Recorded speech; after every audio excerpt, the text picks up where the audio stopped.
Huron. The river itself is 60 miles long, and it is 16 miles from Lake Superior to the lock and 44 miles from the lock to Lake Huron. At the present time, we are at the level of Lake Huron, which is 580 feet above sea level. Once we proceed into the locks, we will be raised 21 feet to the level of Lake Superior, which is 601 feet above sea level. To our right, you will see along the river's edge our boardwalk. And still looking to our right, if we look just above the tree level in the distance, you will see the largest freestanding illuminated cross in all of North America. And if we look ahead and just a little bit to our right, we will see that grayish rectangular building, and it's got yellow floats in the water just in front of it.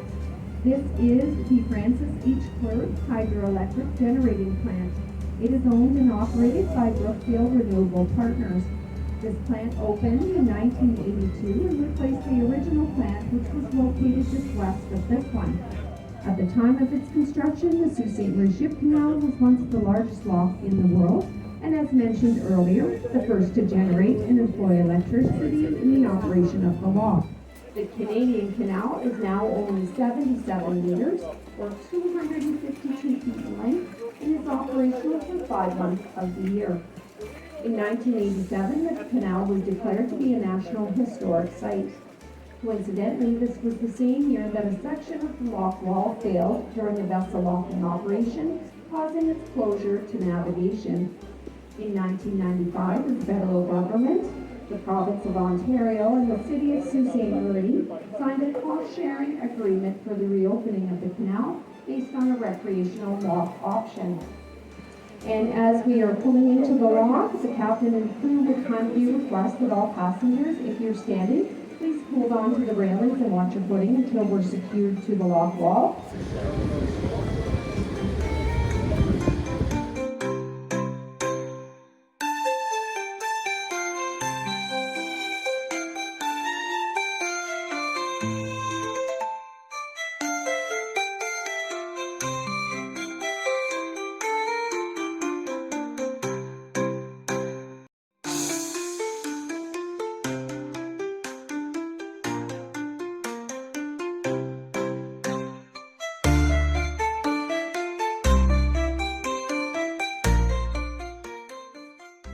As you can see, the upper gates are now beginning to open.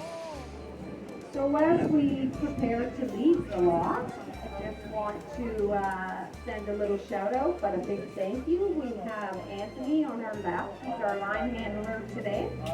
And we have Adam on our right, he's our lock master today. Without these two gentlemen, we couldn't come through the lock.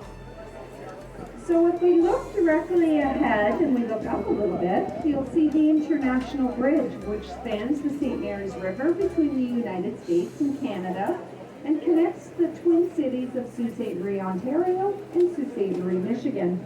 The state of Michigan and the province of Ontario jointly own it, and the bridge is operated by the International Bridge Administration under the direction of the Sault Ste. Marie Bridge Authority. The construction of the bridge was completed in 1962, and it is 2.8 miles long. The Sault Canal Emergency Swing Dam is the orange painted all-metal structure on our right that was built by the Dominion Bridge Company in 1896. It sits along the Sault Ste. Marie Canal to protect against the rush of water that would occur if something ever damaged the Sault Lock. It operates by swinging over the canal and dropping wicket gates into the water, which allows for the temporary slowing of the water. And also on our right, you will see a railway bridge. This is a swing-type bridge which rotates on its central axis. This bridge, or span, is only one section of the International Railroad Bridge, which carries trains over the St. Mary's River and its canal systems, connecting Canada to the United States. It is one of the few bridges in North America to have more than one type of movable span. One of the most common questions we get here on the Miss Marie is about this bridge. People ask us if it gets used, and it actually is used on a daily basis. So usually early evening, they will swing it across and then lower the other ones on the American side, and they'll allow the trains to come through because the water activity starts to slow down in the early evening. And to our right, you will see the Algoma Steel. Algoma is an advanced steel manufacturer and is the largest employer in the Algoma region. And coming up on our right on the dock, you will see the final product of the steel making process, the steel coils. A single steel coil can weigh up to 30 tons, which is 60,000 pounds, and because of the weight of these coils, only 2 or 3 can be shipped at a time by transport. This is where the St. Mary's River begins and where the waters of Lake Superior flow into it. Lake Superior is the largest body of fresh water in the world by surface area. It has a surface area of 31,840 square miles. So as we're pulling up to the lock wall, again, just watch your footing. Please hold on to the railing if you're standing.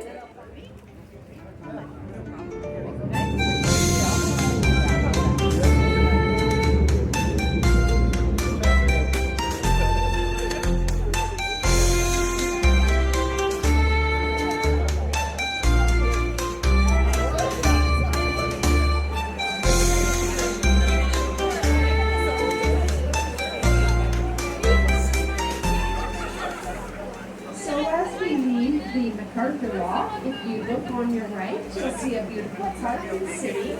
This is our sister city, Sault Ste Marie, Michigan.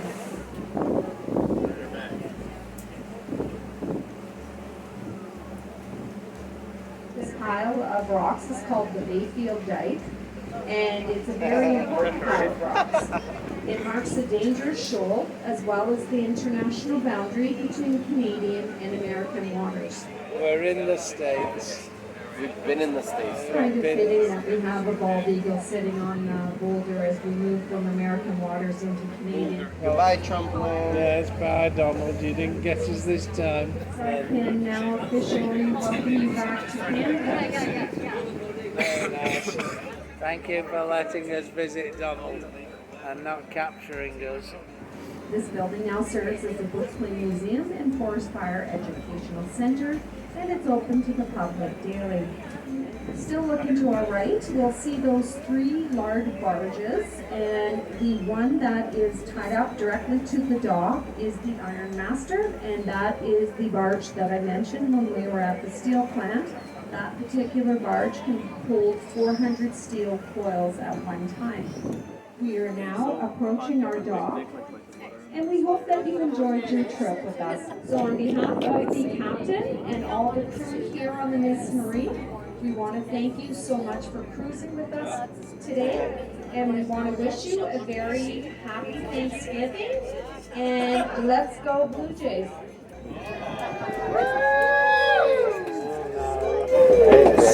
Woo!